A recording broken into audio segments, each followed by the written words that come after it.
Vlog live. My phone started jumping, what a day. Swear to God I need it, now I can't afford to wait. I just had a fan hit me up from Kuwait. Told him this would happen, now we not a minute late. Seen them down bad, now they tryna hate. Same one try to hit me for the raise.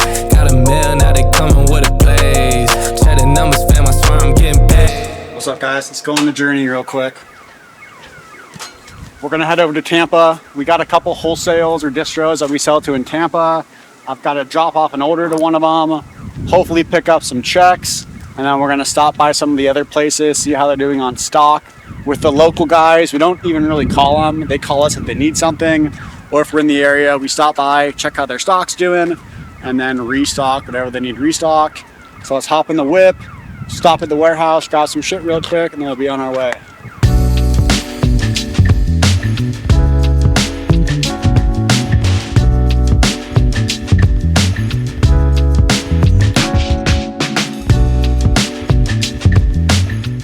The local distros here don't have any of those one-sheeters. They sell a bunch of our budget product though. So when we drop off this new budget order, we're gonna drop off a fat stack of these one-sheet sample things for budget, so that they can give these out to any stores that don't sell budget currently, but may be interested in it. So let me grab those real quick and we'll be on our way. Most people in this industry do not consume their own products. We do not sell a product that we're not willing to consume. Right now, my new favorite flavor is our budget Sweet Tsunami vapes. These things taste absolutely tremendous. So if you're looking for a good vape, try it out. Budget Sweet Tsunami HHC. This thing's fire.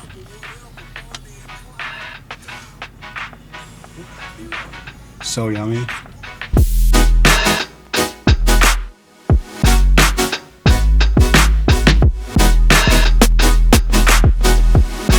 So actually, I really sucked at it. When I first came out here, I had no knowledge in anything. I didn't really graduate high school, but when I was being taught how to do this, I was just going by recipe, but that wasn't really doing much for me. So at some point, Mike and Justin would take me into the conference room every once in a while because they wanted me to do things accurately. So what they would do is sit me down, and for 30 minutes, I'd be doing math problems almost like once a week, like 2 times a day. It didn't matter. Now at this point, like, it's just at the top of my head. Some of the places that had initially said that they don't sell any CBD, it's not gonna work, and we were like, hey man, just like give it a try. You don't have to put any money up for it. All we're asking for is some shelf space. We've sent CBD to those places and we've actually seen it move really well. That's definitely not the norm. Most of the time we're taking back some CBD products. Very, very rarely do we take back any budget products. Budget sells pretty much everywhere that we place it. And then occasionally we do take back some baked product just because that whole side of the market is wild right now. But budget is sort of in a little niche of its own. There's no other brands like budget.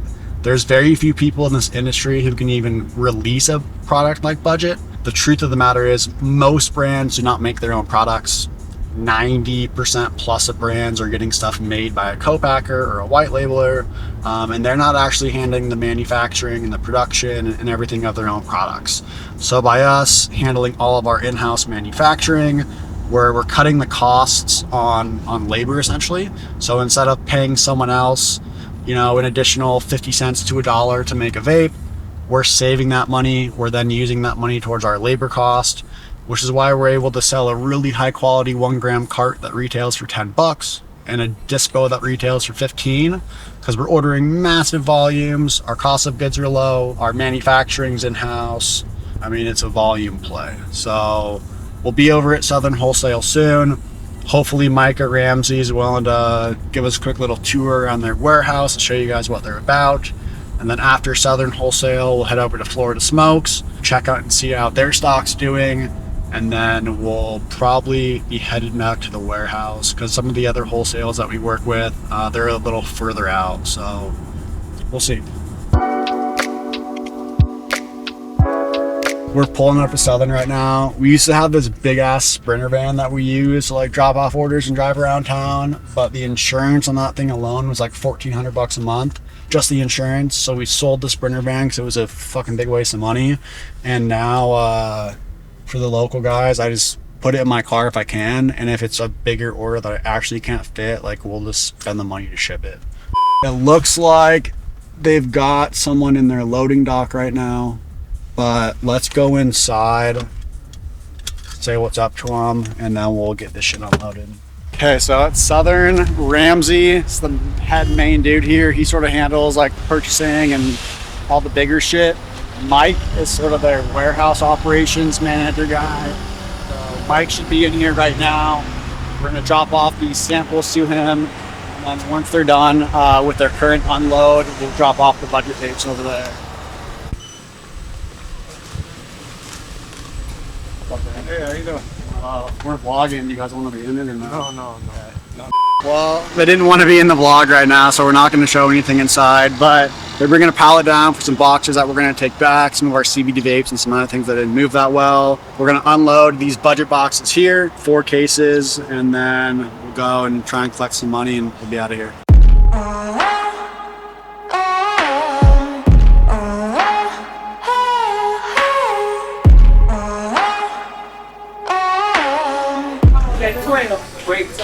Break time.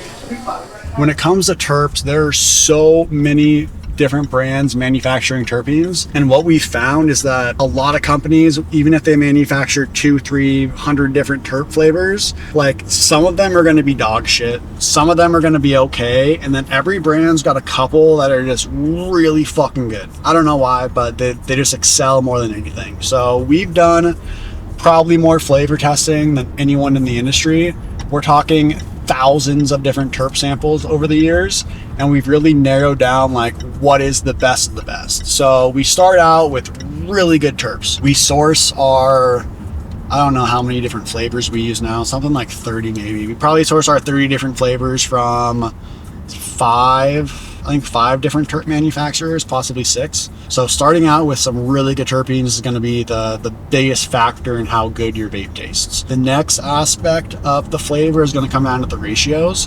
When I first got into making vapes, I don't know, 6 years ago now, 7 years ago, I used to think that the more terpenes that I added to the vape, the better it would taste, which on the surface level makes sense. Like the more flavoring you add, the more flavor you're gonna get. But the truth of the matter is it's sort of backwards. When it comes to terps, less is almost more. So less is definitely better. The sort of, I guess, default standard is gonna be anywhere between 4 and 6%. So if you've got 100 grams of oil for your batch, you're gonna add somewhere between 4 and 6 grams of terps in most situations, and like you should be pretty safe.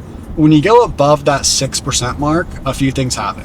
One, the vapes get a lot harsher. So if you ever hit a vape and like you sneezed a lot, that's mostly from the terps. Or if you start hacking up a lung and coughing or your lungs hurts, it's mostly from the terps. Manufacturers will add more terpenes thinking that they're going to create a better tasting vape, but it actually just becomes really, really harsh. And so the more you add above, 4 or 6%, the harsher the vape's going to be. And actually, the less taste is going to come through. I don't know why the taste thing happens that way. It's just what we've seen from experience. So 4 to 6% terpenes is going to be that sweet spot for a really good tasting vape that's still really smooth and clean. And then I would say probably the final thing that's going to impact the quality of a vape or the taste or its effects on you when you smoke it, meaning is it harsh or is it smooth, is going to be how hot the oil is heated up to during the manufacturing process. Terpenes do burn. So you can't heat your oil up to a really high temperature and add your terpenes in and expect it to still taste good, because terps are essentially just plant extracts that are mixed together, and like that shit burns. So you need to keep your oil below 160 degrees Fahrenheit. Once you start getting above 160 degrees, you really risk the chance of your terpenes burning, at which point you're going to hit that vape and it may be really harsh. It may just taste really bad. It may taste chemically, it may taste burnt, and most of the time that's going to be because the terpenes were overheated during the oil mixing or filling process. In a perfect world, you want to keep the oil as low as possible. Some distillates these days are very, very thick, so you need to heat them up to a pretty high degree in order to get them thin enough to even mix the terpenes in there. But if you can keep your oil in that 140 to 160 degree range, in most situations, the oil will be thin enough to still work with and mix. And in most situations, the oil is not going to burn the terps at those temperatures. So that's just a little bit of inside knowledge on what impacts flavor and taste and harshness of vapes. If you have any other questions, let us know.